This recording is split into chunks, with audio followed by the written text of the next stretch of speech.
In days when famine stole the forest's cheer, a woodman's hut stood lonely, thin and drear. His children, Hansel, Gretel, kept him warm, though hunger pressed like some encircling storm. The stepmother, her heart as hard as flint, proposed a scheme she dared not fully hint. 2 mouths removed will let the rest survive, lead them to woods from which they can't arrive. The father's heart grew heavy with dismay, but weakness bowed his will to her that day. Yet Hansel heard the whispered, cruel intent, and hatched a plan to foil where they went. At moon's pale rise, he gathered pebbles white. Each glimmer caught the glow of silver light. Deep in the woods, they heard the parting sigh, then sat alone beneath the empty sky. Their father wept. The stepmother grew grim. The hunger stayed. Her temper grew at him. No pebbles now, a loaf of bread he bore, to drop as crumbs along the forest floor. Yet feathered watchers swept the path they made, and soon the signs of home began to fade.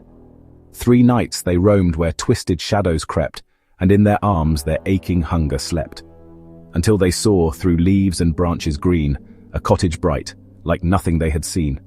The walls were cake, the roof was sugared bread, the windows clear with sheets of candy spread. They broke a piece and tasted joy unknown when creaked the door and stood an aged crone. She smiled with warmth that hid her wicked aim, and bid them in, and asked them each by name. But soon the mask dissolved, the trap was sprung, and Hansel found himself in iron hung. She fed him meats and cakes both rich and rare, while Gretel swept and scrubbed and curled her hair. Each day she checked his finger for its meat, but to ancient eyes a bone did give deceit. At last she snarled, "You'll roast though you be thin, the oven waits, the girl shall push you in." She bade young Gretel test the heated space, but Gretel feigned confusion in the place. The witch bent low, the girl stepped back, then shoved her in and slammed the stack.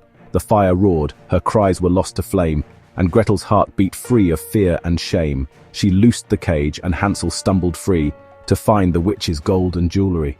They filled their pockets till they brimmed with light, then sought the path that led from fear to right. A river barred their way, so deep and wide, yet on its gleam a gentle duck did glide. It bore them one by one from shore to shore, and soon they saw their father's door once more.